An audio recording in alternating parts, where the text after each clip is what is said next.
Jasmine. This fall, I interned with Columbia University Department of Psychiatry. Our Sige. research focused on evaluating I-video lang ni stakeholder Jasmine, views in self-directed Janine. care program, which Okay. provides additional funding to support individuals with behavioral health needs. Medicaid recipients who need to address mental health and substance use issues need this additional funding because traditional resources provided to them are just not enough. The SEC program covers funds that Medicaid does not cover through additional funds provided by the state. So through the self-directed care program, participants are able to identify and develop goals they would like to work on surrounding their mental and physical wellness, develop a budget for goods and services that would aid in achieving those goals, and then purchasing non-traditional goods and services through the provided funds.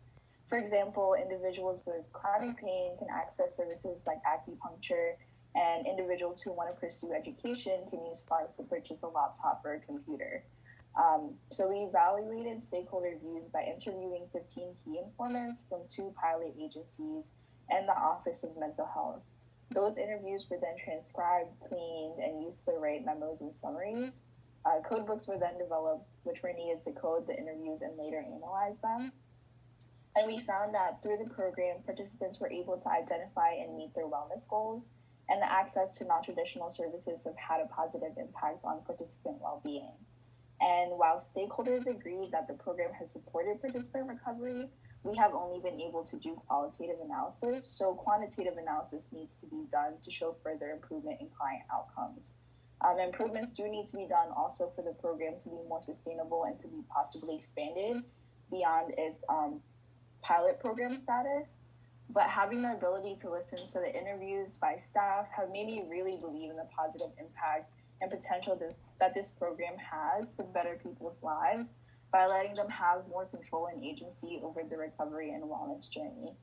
And I want to take this time to thank Anna and Daniela, my supervisors, and Professor Swedberg for guiding me through the internship and helping me make this project a success.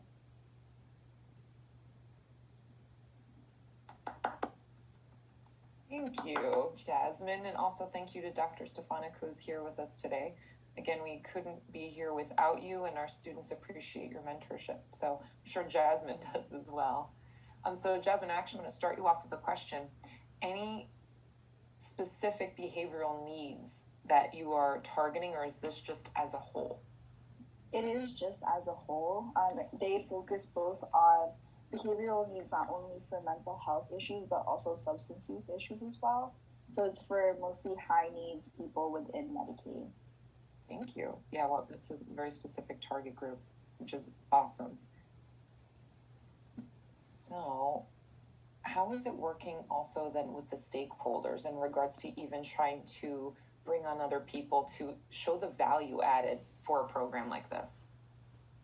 So working with the stakeholders, I personally didn't do interaction with them. I just sat in on most of the interviews and listened to them and transcribed them. But they were very willing to be open about their opinions of the program, which was really helpful because we did need people to be really, really candid.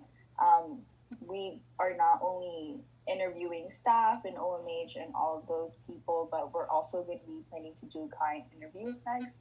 So that kind of makes the view a bit more holistic. So that's what we're hoping to do. Wonderful. Thank you. And thank you. We have a question here from the audience. Are you interested in working in the mental health field beyond the scope of this internship? Yes. Actually, I asked my supervisor if I could see this project up to finish as well, just because it is so interesting and comprehensive. But in terms of mental health, I am very passionate about it. So I have been looking at jobs and internships for the spring and the summer related to mental health, whether it's more so entertainment related or wellness, like technology related, like Headspace. I've been trying to kind of broaden my scope of that. Wonderful. Thank you. Let's see. Just one more question from an audience member before we move forward. And actually, what did you find to be the hardest part of putting all this together? Because I'm sure there must have been limitations along the way. I think the hardest part of putting all of this together was kind of seeing the differences between all of the people that we interviewed, because a lot of them said a lot of things in common, but then the differences that they were talking about were just so stark that it almost seemed like they were talking about very different things. So kind of putting all that together and making a comprehensive analysis was a little bit difficult, but definitely not impossible. Wonderful. Thank you. Yeah, because those are very unique identifiers there for those particular niche groups. I can only imagine. Give it one more second. See if someone pops in a question here.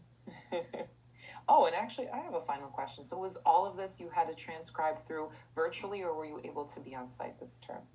Oh, I was not able to be on site. I had to do all of it remotely. And that, I'm sure, already comes with its difficulties, as I think we've heard here multiple times today, just with the adjustments, right?